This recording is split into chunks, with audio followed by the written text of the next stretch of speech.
கடகத்துல சனி இருக்கிறாருங்க. கடகத்துல சனி இருக்கிறவங்க சனிக்கிழமை அன்னைக்கு மீட்டிங்ல போய் அதிகமா பேசக்கூடாது. அப்துல் கலாம் பேசும்போது பாத்தீங்கன்னா அவர் பேசும்போது அவருக்கு ஹார்ட் ப்ராப்ளம் வந்தது. கரெக்டுங்களா? கண்டிப்பாங்க ஐயா.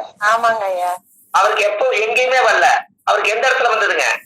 பள்ளிக்கூடத்துல ஒரு சொற்பொழி ஆட்டும் போது நடந்ததுங்க. பள்ளிக்கூடத்து பக்கத்துல சொற்பொழிவு ஆட்டும் போது அவருக்கு வந்திருக்குது. அப்போ அந்த ஜாதகத்துல அந்த மாதிரி ஒரு சில பேர்கள் பெரியவர்களுக்கெல்லாம் இந்த மாதிரி கடகத்துல சனி இருக்கிறவங்கள என்னைக்கு வருஷத்துக்கு ஒரு முறை ஆஸ்பத்திரி போய் இதய செக்அப் பண்ணிக்கங்க அப்படி சொல்றது ஜோசியுடைய வழிகாட்டி. ஐயா சரியா? நீங்க எப்பவுமே ஒரு கணக்கு வச்சுக்கோங்க. ஒரு ஜாதகத்தை வாங்கணும்னே நீங்க வாங்கணும்னே முதல்ல அந்த ஜாதகக்காரு தோச ஜாதகமா, சுத்த ஜாதகமா, புண்ணிய ஜாதகமா, பாவ ஜாதகமா, இத முதல் ஒரு சின்ன ஒரு கருத்தா நீங்க கரெக்டா வச்சுக்கோங்க. தோச ஜாதகமா, புண்ணிய ஜாதகமா, இது எப்படி நம்ம எடுக்கிறது? நாம தான் கண்டுபிடிக்கணும். ஜோசியர் அது எப்படி கண்டுபிடிக்கிறது? நம்ம ஜாதகத்துல இருக்கக்கூடிய குரு 5, 7, 9 பார்க்கும். எப்பவுமே பார்க்கும். நம்ம ஜாதகத்துல உங்க ஜாதகத்துல பிறந்த காலத்துல இருக்கிற குரு 5, 7, 9 பார்க்கும். குரு நிக்கிற இடம் ஒண்ணு சேர்த்துக்கீங்க 4. இந்த இடத்துல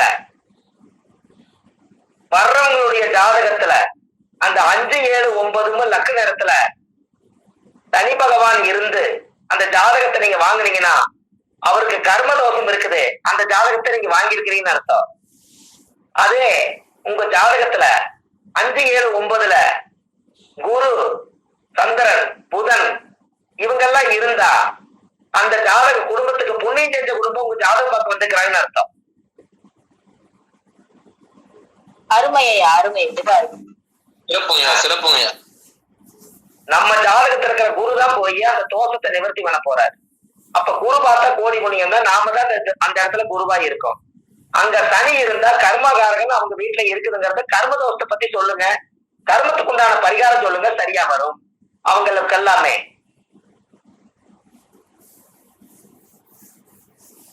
அதே நீங்க பரிகாரம் பண்ணணும்னா எப்படி பண்ணணும்? நம்ம ஜாதகத்துல இருக்கிற குரு அவங்களோட ராசிய பார்த்தா தான் நாம் செய்த பரிகாரம் அவங்களுக்கு கரெக்டா போய் சேரும். ஏன்னா சந்திரனா அவருடைய உடல், அவருடைய தோஷம் நம்ம குரு போய் பார்த்தா அந்த உடல் இருந்து அந்த தோஷம் வெளியாகும். அது அப்படி வச்சு கொடுக்கணும். நீங்க வைக்கிறது பிறக்கும் போதே இருக்கணும். அப்படி இல்லைனால் நீங்க பரிகாரம் பண்ணும்போது உங்க ராசியில் இருக்கிற குரு 5, 7, 9 எங்கெல்லாம் பார்க்குதோ அங்க கோச்சார சந்திரன் வரும்போது பரிகாரம் தேடி வச்சு கொடுங்க. அப்ப அந்த பரிகாரம் பலிதமாகும்.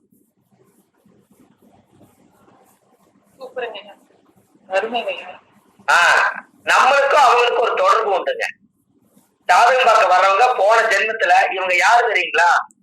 நாம யாருக்கெல்லாம் ஜோசியம் பார்த்து அவங்க வெற்றி பண்ணி உங்களாலதான் இந்த கர்மவினை தீர்க்க முடிஞ்சது, ரொம்ப நாளா கல்யாணம் ஆகாதது நீங்க பூஜை பண்ணி நீங்க சொல்லி நடந்ததான் அப்படின்னு எல்லாம் யாரெல்லாம் ஒரு 10 கிளைண்டா இருக்கட்டும் 100 பேரா இருக்கட்டும் உங்களை சொல்லியிருந்தாங்கன்னா அவங்க யாருன்னு நல்லா தெரிஞ்சுக்கங்க.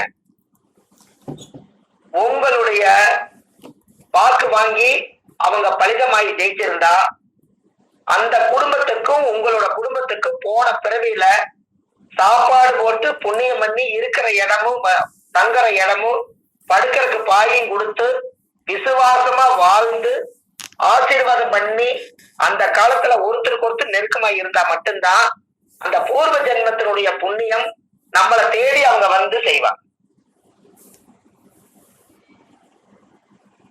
எங்க அப்பா 60 வருஷமா ஜாதகம் பார்த்தாரு. அவர் போய் ஒரு வீட்டுல போய் தங்கிடுறாரு. அவங்க பெட்ஷீட் கொடுத்துருக்காங்க, சாப்பாடு கொடுத்துருக்காங்க, தங்கறதுக்கு ஒரு வசதி கொடுத்துருக்காங்க. அந்த வீட்டுல இருக்கிறவங்களுக்கு எல்லாம் ஒரு பரிகாரம் பண்ணி கொடுத்துருக்காரு.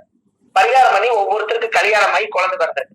இன்னைக்கு நான் அந்த கிராமத்துக்கு போனா எங்க அப்பாவோட பேரை சொல்லி, ஐயோ நீங்களப்பா, உங்க அப்பாவெல்லாம் ஒரு காலத்துல எங்க வீட்லயே சாப்பிட்டு இருந்து போனாரு, நீங்களும் அதே மாதிரி ஒரு வாய் சாப்பிடுங்களேன் அப்படின்னு அப்பா செஞ்ச புண்ணியம் மகனுக்கு சேருது. அப்போ இந்த காலத்துல அவங்க செஞ்சு வச்ச நன்மை எல்லாம் அடுத்த பிறவியில அந்த அப்பா செஞ்சு வச்ச ஆத்துமாத்துமான பூஜை இருந்தது பாத்தீங்களா, அந்த பூஜையோட பவர் அன்னைக்கு பண்ணின பூஜை யாகம் இன்னைக்கு வரைக்கும் அவரோட பவர் இருக்கும். அவரோட வாரிசா நம்ம கிட்ட வந்து என்னைக்காவது ஒரு நாள் ஜோசியம் பார்த்து நாம் செய்த பூஜை பலிதமாயிடுச்சுன்னு சொல்லிட்டாருன்னா அப்பா வாழ்த்துனதுதான் மகனுக்கு அந்த பேரு. அத பூர்வ ஜென்ம பந்தம்னு சொன்னேன். ஐயா உங்களுக்கு புரியல? அப்ப நீங்க யாருக்கெல்லாம் ஜாதகம் பார்த்தாலும் அந்த ஒரு விவரத்தை நீங்க தெரிஞ்சுட்டீங்கன்னா இன்னமும் கொஞ்சம் சிறப்பா இருக்கும். இது நீங்க தெரிஞ்சுக்கணுங்கிறதுக்காகத்தான் இந்த விஷயத்த சொன்னேன். ஜாதகத்தை நீங்க வாங்கும் போதே யாரு நீங்க ஜாதகம் பார்த்துட்டு போனாலும் கல்லுப்பு தண்ணி எடுத்து அந்த நிமிஷமே ஆபீஸ்க்குள்ள கொஞ்சம் லைட்டா ஸ்ப்ரே பண்ணி அதைய தெளிச்சு விட்டுருங்க. ஏன்னா அவங்களோட நெகட்டிவ் எல்லாம் சொல்லி விட்டுட்டு போனத உப்பு தான் கரையும். அந்த உப்பு தண்ணி தெளிச்சு விட்டுட்டு அடுத்தால உள்ள விடுங்க. அவங்களோட நெகட்டிவ் போய் அடுத்தவங்களுடைய நெகட்டிவ் கொண்டு வருவாங்க. எல்லா நெகட்டிவ் ஸ்டோரேஜ் ஆயிடுச்சுன்னா நம்ம மேல ஏறிது அந்த நெகட்டிவ் கர்மல்லாம். அதுக்காக உப்பு தண்ணி எப்பவுமே ஒரு டப்பால போட்டு டேபிள் மேல முன்னாடி வச்சிருங்க. அவங்க கண்ணீர் விட்டாங்கன்னா எல்லாமே உப்பு தண்ணீர் அது வந்து இறங்குச்சுன்னா அது கடல் தண்ணி மாதிரி எல்லாமே போயிடும். அது தோஷம். அது டெய்லியுமே நீங்க வந்து உப்பு தண்ணிய வெளியே தெளிக்கணும். எதுக்குன்னா நம்ம தொழில் செய்யற இடத்துல தெளிக்கணும். அவங்க நெகட்டிவ் கர்மாவை நம்ம வாங்கக்கூடாது. அப்படி நீங்க வாங்கிட்டால் நீங்க செய்ய வேண்டிய பரிகாரம், வருஷத்துல ஒரு நாள் கடல்ல குளிக்கணும். நல்லா வாழ்ந்த தீவு சமாதியில போய் ஒரு நாள் தலகாணி வைக்காம தூங்கி எந்திரிக்கணும். விவரம் தெரியாத மனநிலை பாதிக்கப்பட்ட குழந்தைகளுக்கு சாப்பாடு கொடுக்கணும். மனநிலை பாதிக்கப்பட்டவருக்கு கம்பளி வாங்கி கொடுக்கணும், போர்வை. இத மட்டும் செஞ்சுட்டீங்கன்னா அந்த வருஷத்துடைய கர்ம டேலி ஆயிடும்.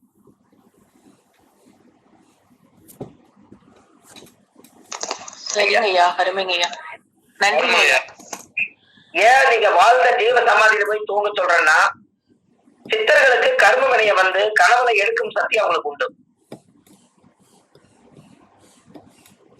சித்தர்களுக்கு கர்ம வினைகளை கனவுல போய் உடம்புல இருந்து எடுத்துட்டு மருந்து போட்டு விட்டு உச்சியிலிருந்து பாதம் வரைக்கும் ஒரு மயிலாறுகளை நீங்கி விட்ட மாதிரி நம்ம மேல விட்டுருவாங்க. அந்த தோசை நம்மளை தாக்காது. அப்போ ஒரு வாழ்ந்த ஜீவ சமாதியில அவரோட உடம்பு அந்த மண்ணுக்கு அடியில் இருக்கிறனால அந்த மண்ணுல கிட்டத்தட்ட ஒரு குறிப்பிட்ட ஒரு 200-300 மீட்டர் தூரத்துக்கு அவரோட ஆற்றல் நிறைஞ்சிருக்கும். அந்த இடத்துல நீங்க படுத்து தூங்குனீங்கன்னா அந்த இடத்துல உங்களுடைய நெகட்டிவ் எனர்ஜி எல்லாம் போய் அந்த ஜீவ சமாதி இருக்கக்கூடிய சித்தருடைய பாசிட்டிவ் எனர்ஜி நம்மளுக்கு வரும். அது ஒரு வருஷத்துக்கு அந்த சார்ஜ் நிற்கும். 365 நாள். என்னைக்கு போறீங்களோ அன்னையில இருந்து இந்த வாழ்ந்த மகான் கிட்ட ஆசீர்வாதம் வாங்கணும். கடல்ல போய் குளிக்கணும். கடல் ஏன் போய் குளிக்கணும்? ஆறு, குளம், ஏரி, குளம், குட்டை எல்லா நதியும் சேர்ந்து கடலுக்கு போகுது. பல நதிகள் சேர்ந்ததெல்லாம் ஒரு சமுத்திரம். அங்க போய் நதியில குளிக்கணும். அதுல குழந்தைகள் மனநல பாதிக்கப்பட்டவங்களுக்கு, மஞ்சளும் இல்லாத குழந்தைகளுக்கு சாப்பாடு ஒரு நேரம் போடணும். மனநல பாதிக்கப்பட்டவங்களுக்கு கம்பளியை வாங்கி கொடுக்கணும். அவர் ஒரு நாளாவது போர்வை போட்டி தூங்கி இருக்க மாட்டார். அந்த உடம்புக்கு ஒரு போர்வை வாங்கி கொடுத்தீங்கன்னா அந்த கடவுள் நாம் செய்ய வேண்டிய வேலையை இவர் செய்யறாரு, இவரு நல்லா இருக்கும்னு வாழ்த்துவாங்க. இத வருஷம் ஒரு முறை ஒரு நாளை பிக்ஸ் பண்ணி வச்சுட்டு இத மறக்காம செய்யுங்க. முதல் ஜோதிடருடைய குடும்பம் நல்லா இருக்கும். இது நம்ம ஜென்ம நட்சத்திரம் நல்லா இருக்கும். எப்ப வேணாலும் பண்ணலாங்க ஐயா. இது வந்து சிலதெல்லாம் தர்ம வழி வருங்க.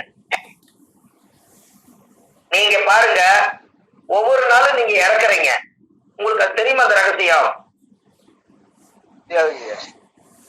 ஒரு நாள் நீங்க இறக்குறீங்க, ஒரு நாள் நீங்க பிறக்குறீங்க. உங்களுக்கு அந்த ரகசியம் தெரியுமா? 10 மணிக்கு மேல நீங்க வேக வேகமா வீட்டுக்கு போறீங்க. வீட்டுக்கு போய் 10-10:30 மணிக்கு மேல சாப்பிடுறீங்க. சாப்பிட்டு இந்த உடம்பு தூங்கிடுது. இந்த உடம்ப யாரு களத்தூக்கி விட்டாங்க, யாரு கையோங்குனாங்க, யாரு அடிச்சாங்க, யாரு வந்து முன்னாடி நின்னாங்க, யாரு உங்களை வந்து எட்டி வந்து பாத்துட்டு போனாங்க, ஏதாவது உங்களுக்கு தெரியுமா? அப்போ இறந்தவங்களுக்கு வந்து அது செத்து கிடந்துச்சுன்னா யாராவது தெரியுமா? செத்தவருக்கு தெரியுமா யாராவது வந்து நிக்கிறது? தெரியாது. அப்ப இந்த உடம்பு தன்னை மறந்து ஒவ்வொரு நாளும் இரவு இறக்குது, சூரிய உதயத்துல பிறக்குது. ஒரு சில பேர் காலையில கண்ணு முடிக்காதவங்க அத்தனை பேருமே இறப்பு உண்மைதானே? கண்டிப்பாங்க. என்னங்க ஐயா? நிச்சயமா ஒரு நாள் இறக்குற, ஒரு நாள் பிறக்கிறா. இது நம்ம விட்டு தூங்கிட்டுமே. ஆமாங்கய்யா. எங்க தூங்கினாலும் உங்களுக்கு பாதுகாப்பு கிடையாது. அந்த தூங்கிட்டா நம்மளுடைய உடம்பை யாருமே என்ன பண்ணாங்கன்னே தெரியாதுங்க. ஆமாங்கய்யா. ஆமாங்கய்யா ஆமாங்கய்யா. அதனாலதான் ஆண்டவன் என்ன பண்ணுவாருன்னா, நல்லதும் கெட்டது ரெண்டையும் வந்து அந்த காலத்துல மலக்குமார்கள் சொல்லுவாங்க. மலக்குமார்கள் அப்படின்னா இறைவன் கிட்ட சேவை செய்யக்கூடியவங்க இருப்பாங்களா. ஒரு குழந்தை உயிர் பிறக்கும் போது 2 உயிரை சேர்த்து வச்சு படைக்குமா. அந்த உயிர் பிறந்தோடனே அந்த உயிருக்கு பாதுகாப்பு தலைக்கு ஒண்ணு காலுக்கு ஒண்ணு தூங்கும் போது வந்து உட்காந்துக்குமா. நான் தான் இந்த குழந்தை படைச்சு உன்னை தாட்டி விடுறேன், இந்த குழந்தைக்கு நான் 1000 நான் எழுதி வச்சிருக்கேன், இந்த 1000 முடிவு வரைக்கும் நீங்க 2 பேரும் இந்த ஜீவனுக்கு பாதுகாப்பு கொடுத்து கடைசியில் இந்த உயிர் ஆத்மா போகும்போது நீ அந்த உயிரை கரெக்டா கிடக்கணும்னு சேர்த்தோன்னு சொல்லி இன்னும் 2 உயிரை சேர்த்தித்தான் படைச்சிருக்குமா. அதுதான் நல்லது ஒண்ணு எழுதுது, கெட்டது ஒண்ணு எழுதுது. அதுக்கு பேரு தான் மனசாட்சி. எப்படி?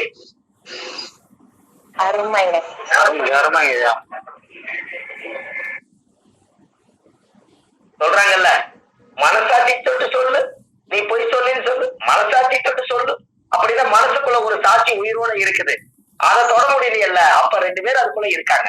நல்லது எழுதுறதையும் இந்த வலது பக்கம் இருக்கிற அந்த ஜீவன் பார்த்துக்கிட்டு இருக்குது, நீங்க கெட்டது பண்றதையும் இந்த ஜீவன் பார்த்துட்டு இருக்குது. நாம தப்பு பண்றத 4 கதவை சாத்தி ஒரு கதவை தாழ் போட்டா இந்த உலகமே இருட்டு, நம்மளை யாரும் பார்க்கல நம்ம நினைச்சிட்டு இருக்கிறார். நம்ம உடம்புக்குள்ள 2 பேர் இருக்காங்க. ஆமாங்க ஐயா. எனக்கு ஐயா ஒரு தப்பு செய்யறதா இருந்தா மனசாட்சிக்கு விரோதமா இருந்தா நம்மளுக்கே குற்ற உணர்வு வருதா இல்லையா? அப்ப கடவுள் படைக்கும் போது உண்மையா வருங்கய்யா. கடவுள் படைக்கும் போது அந்த 2 பேர்த்த பர்சனலா வச்சு தாட்டி விட்டுருக்கிறாரு. ஏன்னா துலாம்ங்கிறது தெராசு, சனிங்கிறத கர்மா. மேல் ரோகத்துக்கு வந்து ஆகாயத்துக்கு எடுத்துட்டு போகும்போது அந்த ஆகாயத்துல போய் இந்த தெராசுல போய் நீதிமான் பிடிப்பாராமா. நல்லது எழுதுறதெல்லாம் ஒரு தெராசுல வைப்பாங்களா, கெட்டது எழுதுறதெல்லாம் ஒரு தெராசுல வைப்பாங்களா.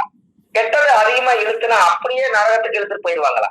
நல்லதா செஞ்சிருந்தா அப்படியே ஒரு நந்தவனத்தை கூட்டிட்டு போயிருவாங்களா. அதனாலதான் காலச்சக்கரத்துக்கு 7ஆம் இடம் என்பது திருப்தியா வாழ்ந்த நிவர்த்தி ஸ்தானம் என்று பொருள். அதனாலதான் துலாம்ங்கிற சனி அங்க உச்சமா வச்சாங்க, கர்மாவை கண்டுபிடிக்கிறதுக்காக. எப்படி? அருமை அருமையா. அருமையா.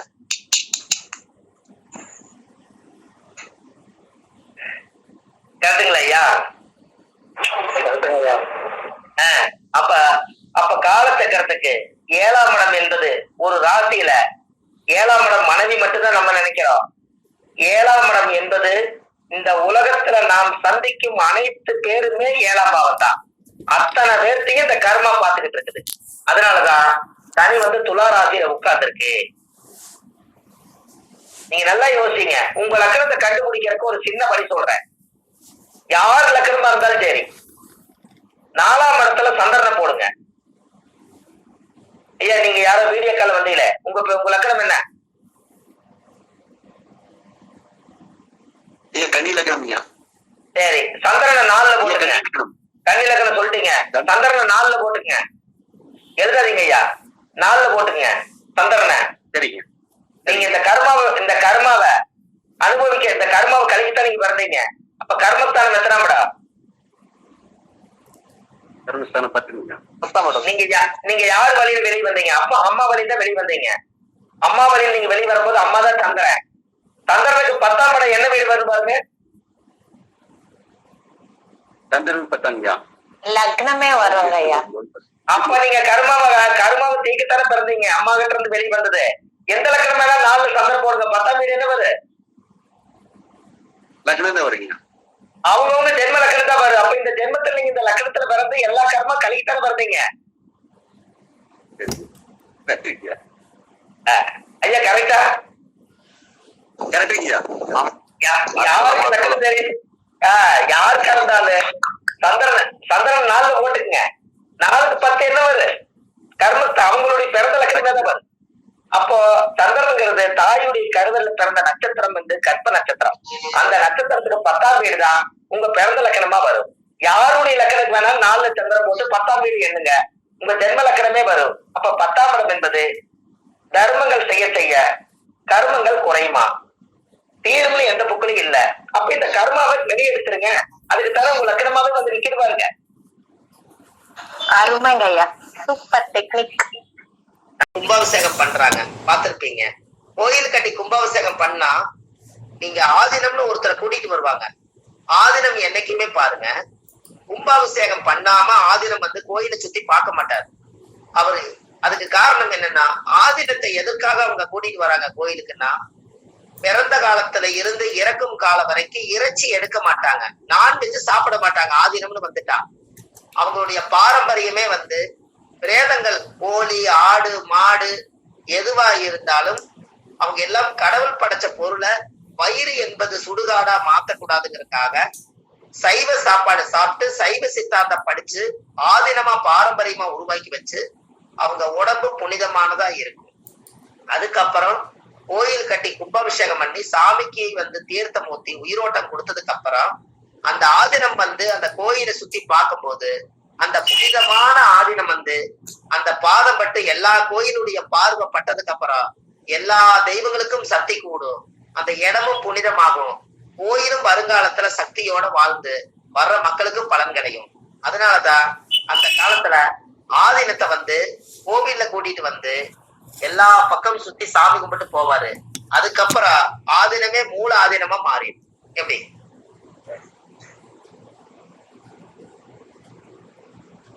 ஐயா புரியுதா? அம்மா புரியுதுங்களா உங்களுக்கு? ஐயா புரியுதுங்க, அர்த்தம் புரியுதுங்க. அது ஆதீனம். ஆதீனம்ங்கிறது வந்து ஏன் அந்த காலத்துல சைவ சித்தாந்தம், யாரெல்லாம் இறைச்சி எடுக்காம கருகுழி வந்து சாப்பிடாம சைவ சாப்பாடு சாப்பிட்டு அந்த உடம்ப வச்சிருக்காங்களோ அவங்களோட உடம்புக்குள்ள பிரபஞ்ச சக்தி கொஞ்சம் அதிகமா இருக்கும். அதனால அவங்க பாதம் பட்டால் அது அவங்க ஆன்மீக நிலையில இருந்தா அவங்களோட பாதம் எந்த இடத்துல எல்லாம் படுதோ அந்த இடத்துல அந்த பவர் இருக்கும். உங்களுக்கு ஒண்ணு தெரியுமா? சென்னையில வடலூர்ல வள்ளலார் இருப்பாரு. வள்ளலாருடைய கோவில் இருக்கும். அது வந்து ஜோதியே மனித ரூபான்னு. அவர் வந்து ஒரு நாள் கடற்கரையில நடந்து போயிருக்காரு. எல்லாரும் ஆச்சரியமா பார்த்தாங்க, ஏதோ நடந்து போறாங்கன்னு சொல்லி. அப்புறம் பின்னாடியே எல்லாரும் நடந்து போய் பார்த்தா அவர் பாதப்பட்ட இடத்துல மணல்ல வந்து அவரோட பாதம் வந்து ரேக பதிவாகாம போயிருக்காரு. அதுக்கப்புறம் தான் அவர் வள்ளலாரை பத்தி பிரமிக்க வச்சு இன்னைக்கு வடலூர்ல வந்து அருட்பெருஞ்சோதி தனிப்பெருங்கரணை உருவானதுக்கு காரணம். அப்போ வாழ்ந்த மகாசக்திக்கு பெரிய சித்தி ஆகுது அல்லவா? அப்ப அந்த காலத்துல என்னங்கய்யா அம்மா சொல்லுங்க. இல்லைங்க, ஒரு மிகப்பெரிய ஒரு சக்தியா தாங்க. அப்ப காரணமே அவர் பாதம் பட்டது வந்து ரேகையே பதிவாகலையா. அப்ப இந்த பூமியில அவரை பத்தி அவர் அறிஞ்சிருக்காரு.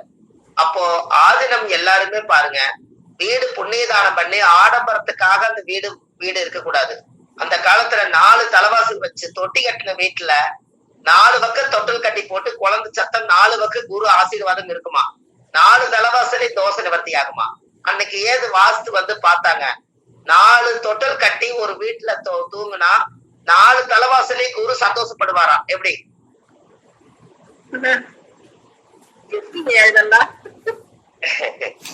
பாத்துக்கங்க. அந்த குழந்தைகள் வந்து ஒரு குருன்னா குழந்தை, குருன்னா பெரியவங்க ஆசீர்வாதம், குழந்தை வந்து தெய்வத்துக்கு சமம். அந்த காலத்துல 4 பக்கம் தலைவாசல் வச்சு தொட்டி கட்டின வீடு கட்டி 4 பேர் பிறந்திருப்பாங்களாம். அதனாலதான் 4 வீட்லயும் அவங்கவுங்க குழந்தை தொட்டல் கட்டி ஆட்டும் போது 4 தலைவாசலையும் குரு தூங்கிட்டு இருப்பாரா. எப்படிங்கம்மா தீய சக்தி வாஸ்து குற்றமெல்லாம் வருங்கிற? வராது, கண்டிப்பா வராது இல்லையா. அதனாலதான் குறிப்பா வாழ்ந்திருக்காங்க ஐயா. அதனாலதான் அந்த காலத்துல ஒரு பாட்டே சொல்லுவாங்க, 4 கோடு உச்சமாகி நகரலோர் ஆட்சியாகி மால் உலக கேந்திரத்தில் இவர் ஜெக சக்கரவர்த்தியாமேன். அந்த காலத்திலேயே 4 கோடு உச்சமாகி நகரலோர் ஆட்சியாகி மால் உலக கேந்திரத்தில் இவர் ஜெக சக்கரவர்த்தியாமா. ஒரு வீட்டுல 4 குழந்தைகள் வந்து தொட்டில் கட்டி தூங்குனா அந்த வீட்டுல ஒரு நாட்டாமை ஒருத்தர் பிறப்பாராம். நாட்டுக்கு ஒரு அரசாளர் இருப்பாராம். எப்படின்னு பாருங்க. அப்ப இதெல்லாம் முன்னோர்கள் வழியில எத்தனை ரகசியங்களை வச்சுட்டு போயிருக்காங்க. இது எல்லாம் இன்னைக்கு இந்த உலகத்துக்கு எடுத்து கொடுக்கறதுக்கு மனிதர்கள் இருந்தாங்கன்னா, பாமர மக்கள் எல்லாம் ரொம்ப கஷ்டப்படுறாங்களே, அவங்களுக்கு எல்லாம் ஆதிகால வாழ்க்கையை தூண்டி விட்டா எவ்வளவு சுவையா இருக்குதுன்னு பாருங்க.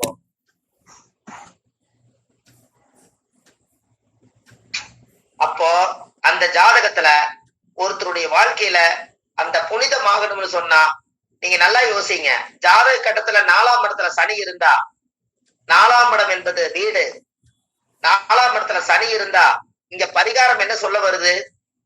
4ஆம் இடத்துல பாவ கிரகமாய் இருந்து சனி இருந்தா அந்த வீட்டுல என்ன பண்ணினாலும், இடம் வாங்கினாலும் வாஸ்து குற்றம் தான் வரும், வீடு கட்டினாலும் வாஸ்து குற்றம் தான் வரும். சூழ்நிலையின் காரணத்தினால என்ன பண்றதுன்னு தெரியல. அப்போ எப்படியாவது வாழ்ந்துதான் ஆகணும், வேற வழி இல்ல. இதுக்கு ஒரு சின்ன பரிகாரம் என்னன்னா, சனி என்பது யாருன்னா அழுக்கு சூறையா இருக்கக்கூடியவர், பிச்சை எடுக்கக்கூடியவர், குளிக்காதவர். அவரை நம்ம வீட்டுக்கு 4ஆம் இடம் என்பது சனி அந்த வீட்டுல இருக்கிறதுனால நம்ம வீட்டுக்கு கூட்டிட்டு வந்து அவருக்கு ஒரு தலவாழை இலையில சாப்பாடு போட்டு சாப்பிட வச்சு, அவருக்கு தண்ணி கொடுத்து, அவருக்கு ஒரு வஸ்திரம் வாங்கி கொடுத்து, அவரை கொஞ்ச நேரம் அங்க இருக்க சொல்லிட்டு, அவர் கையில ஒரு 2 மணி காசு கொடுத்து, அவர் சந்தோஷமா அவரை காலை தொட்டு கும்பிட்டு நீங்க தாட்டி விட்டீங்கன்னா 4ஆம் இடத்துல சனிங்கிறவருடைய வாஸ்து தோசை நீங்கி அந்த வீட்டுல தரித்திர தோசை நீங்கிடும். எப்படி? அவரு பிச்சை எடுக்கிறவராங்க இல்ல பிச்சை எடுக்கிறவங்க தான் சாக்கடையோர உட்கார்ந்துக்கிறவங்களை கூட்டிட்டு வந்து நம்ம வீட்டுல கொண்டு வந்து சாப்பாடு போடணும். உங்க வீட்டுல 4 சனி இருந்தா ஏற்கனவே ஒரு பிச்சைக்கார உள்ள கொண்டு வாங்கன்னு தானே சொல்லுது. இல்லைங்க இல்லைங்க, என்னங்கம்மா? 4 கேதுங்கய்யா. அல்லம்மா, உங்களை சொல்லல, ஆல்ரெடி 4 சனி இருக்கிறவங்க வீட்டுல ஒரு பிச்சைக்கார இருக்கும்னு தானே சொல்லுது. ஆமா ஆமாங்க. உங்களுக்கு இன்னொரு விஷயம் சொல்லட்டுங்களா? யாருக்கெல்லாம் 4 சனி இருக்குதோ, சனி 4ஆம் இடத்தை பாக்குதோ, அவங்களுக்கெல்லாம் வந்து பிச்சை எடுத்துட்டு வந்து வசூல் பண்ணிட்டு வந்து ஒரு வீட்டுல எண்ணு வாங்க பாருங்க, அவங்க வீட்டுல 4 சனி இருக்கு, அது கரெக்டா அவர் அங்கதான் வருவாரு. ஓஹோ, அது அப்படிங்களா? லக்னத்துக்கு 4ஆம் இடம் பாக்கணுமா? லக்னத்துக்கு 4ஆம் இடத்துல சனி இருக்கிறவங்க, 4ஆம் இடத்துல சனி பாக்குறவங்க வீட்டுலதான் பிச்சை எடுக்கிறவர் எல்லா பக்கம் போய் சோறெல்லாம் வாங்கிட்டு வந்துட்டு அவர் வீட்டை பார்த்தே உட்கார்ந்துருப்பாரு, அவர் வீட்டுலதான் தூங்குவாரு, அவர் இடத்துக்கு தான் எங்க சுத்தினாலும் வருவாரு. அந்த வீட்டோட குடும்ப ஜாதகம் வாங்கி பாருங்க, 4 சனி இருக்கு, இல்லாட்டி சனி 4ஆம் இடத்தை பாக்கு. இவ்வளவுதான். எப்படி? ஒவ்வொரு வீட்டுல இருக்க செக் பண்ணி பாக்கணும், செக் பண்ணி பார்த்தா தெரிஞ்சிருவீங்க. 4ஆம் அதிபதி வந்து சனியோடு சேர்ந்து இருந்தாலுமே இந்த பலனா? ஆமாமா, 4ஆம் இடத்துக்கு சனி தொடர்பு யாருக்கு வந்தாலும் காலையில எந்திரிச்சு ஒரு பிச்சைக்காருக்கு ஒரு டீ வாங்கி கொடுங்க, வசதி இருந்தா ஒரு சாப்பாடும் தண்ணி பாட்டில் வாங்கி கொடுங்க, உங்களுக்கு 4ஆம் இட தோசை சுத்தமா இருந்தல்ல. கண்டிப்பா கண்டிப்பா. ஐயா, பிச்சைக்காரர்களை வந்து நீங்க சாப்பிட்டு காசு கொடுக்கும் போது ஒரு ஜாதகத்துல 4ஆம் இடத்துல சனி பாக்குது, சனி 4ஆம் இடம் சனி, அது வந்து சனி இருக்கிற இடம் வந்து லக்னத்துல இருந்து பார்க்கும்போது 8ஆம் இடம். அப்ப எப்படிங்க ஐயா? புரியலீங்கம்மா? இப்ப வந்து விருச்சக லக்னம்னு வச்சுக்கோங்க ஐயா, அப்ப வந்து கும்பம் வந்து சனி 4வது வீடா வருது இல்லைங்களா? ஆமாங்க. அதே மாதிரி மிதுனத்துல சனி பகவான் இருக்கிறாரு கட்டத்துல, அப்ப 8ஆம் இடமா ஆகுது இல்லைங்களா? அப்ப அதுக்கு எப்படிங்க ஐயா? அது வராது, அது கணக்குல வராதுங்க. 4ஆம் இடத்துல சனியும் 4ஆம் அதிபதியோட சனி இருந்தா மட்டும்தான் இந்த விஷயம் எடுத்துக்கணும். ஓ சரிங்க ஐயா, சரி சரி. அந்த காலத்திலேயே 4ல கேதுவும் 4ல மாந்தியும் சேர்ந்திருந்தா அவங்களுக்கு மனை தோஷம் இருக்குதான் அந்த காலத்திலேயே சொல்லுவாங்க. 4ல கேதுவும் மாந்தியும் இருந்தா அந்த காலத்திலேயே புலிப்பாணி பாட்டு எழுதியிருக்காரு. கேளப்பா இன்னும் ஒரு புதுமை கேளு, கெடுதி செய்யும் செம்பாம்பு 4ல் நிக்க, கூறப்பா குளியினுமே சேர்ந்து நிக்க, குடியிருக்க குச்சில்லை கறவை இல்லை, ஆளப்பா அன்னைக்கே தோஷம் தோஷம், அத்திடத்தில் அரசு உருவம் வச்சு சாந்தி செய்யுன்னு சொல்லியிருக்காரு. எப்படி? அப்படின்னா 4ல கேது இருந்தா தாய்க்கு வாழ்க்கை சரி இருக்காதான். 4ல கேது இருந்தா, ஏன்னா தாய்க்கு சர்ப்பதோஷம் வருதா இல்லையா? ஆமாங்கய்யா. அப்ப தாய்க்கு வாழ்க்கை சிறப்பு இல்லையா? அது மாந்தி கூடிருச்சுன்னா தாயோட வம்சத்துல யாரோ ஒருத்தர் பெண்கள் இறந்து போவாங்க. 4ல கேது வாழ்க்கையே லேதான். அந்த காலத்துல அவங்க ஒரு பழமொழி வச்சிருக்காரு,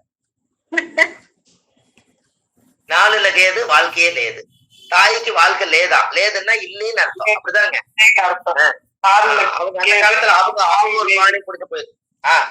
அப்போ அந்த காலத்துல கேளப்பா இன்னும் ஒரு புதுமை கேளு, கெடுதி செய்யும் செம்பாம்பு 4ல் நிக்க. அப்படின்னு என்னங்க?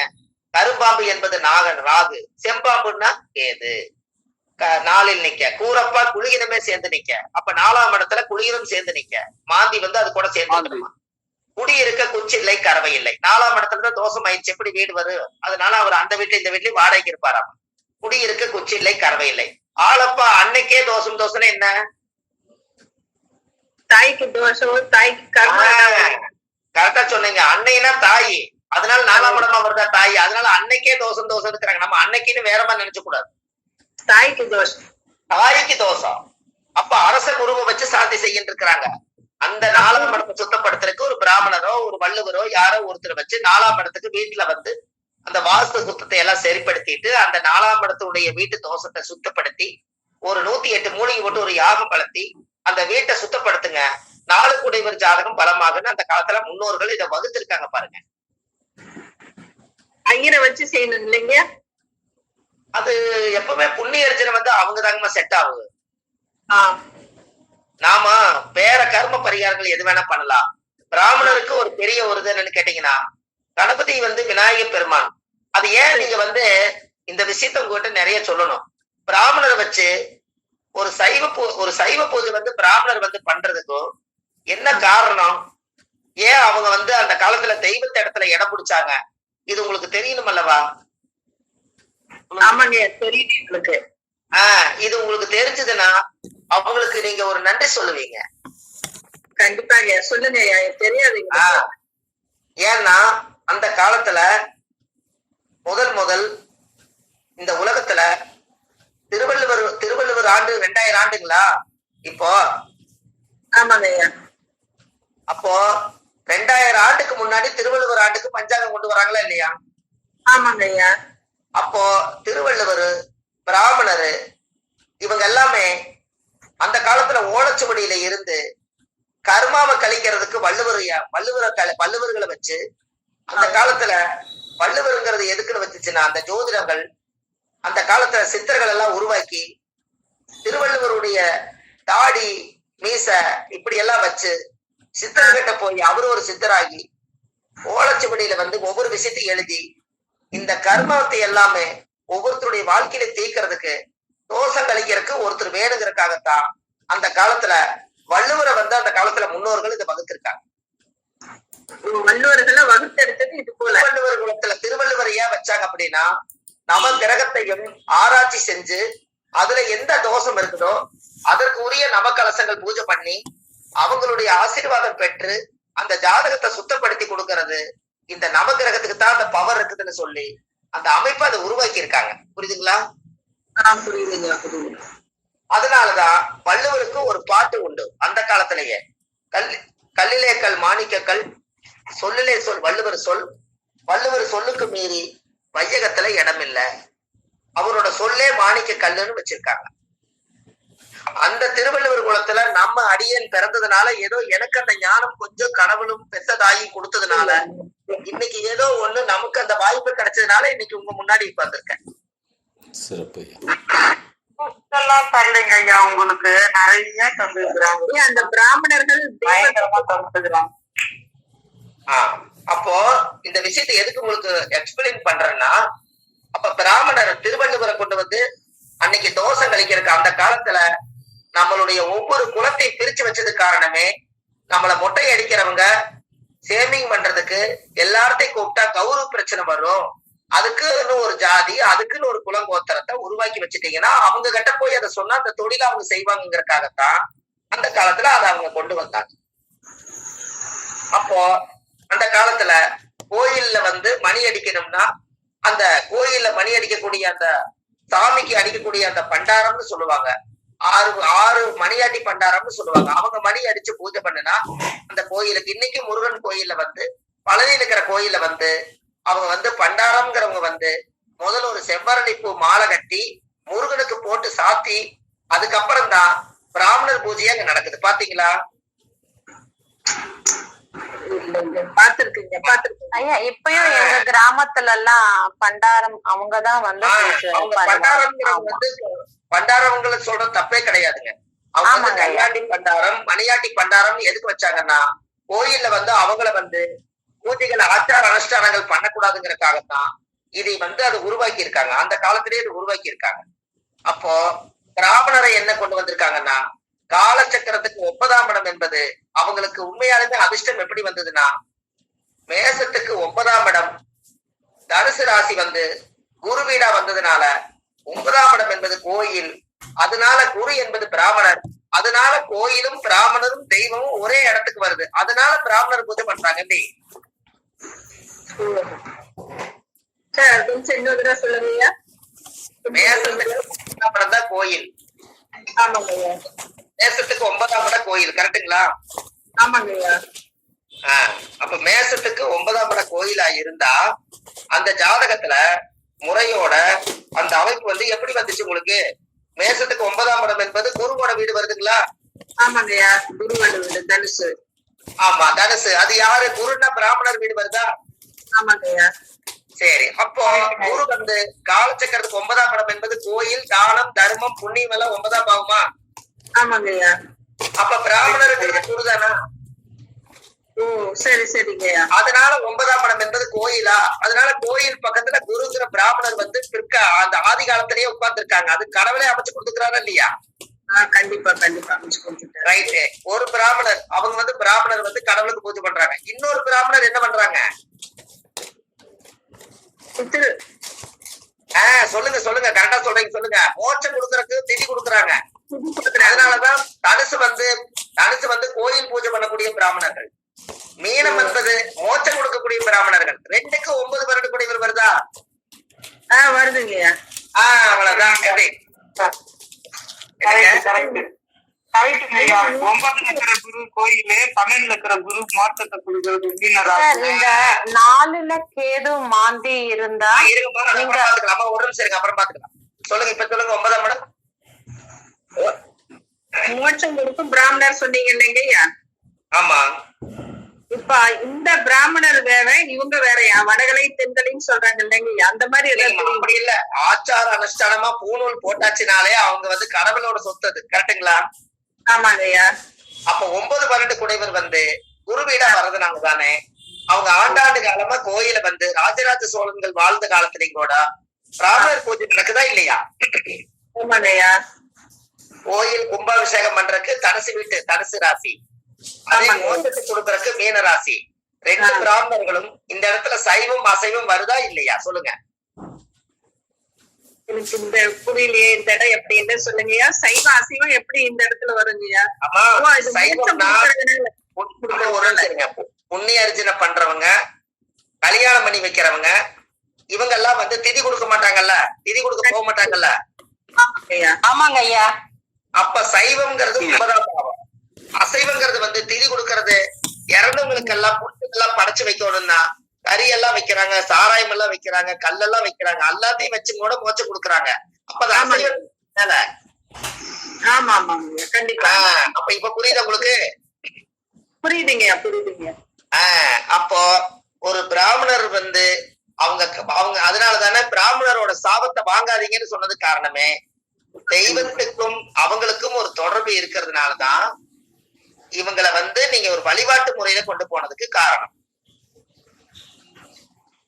இன்னொரு சின்ன சந்தேகம், பிராமணர்கள் அதிக மோட்சம் போவாங்களா? இல்ல, அது வந்து இன்னொரு சப்ஜெக்ட். அவங்கவுங்க பாவம் செஞ்சிருந்தா மோட்சத்துக்கு போக முடியாது, புண்ணியம் பண்ணாதான் போக முடியும். சரிங்க.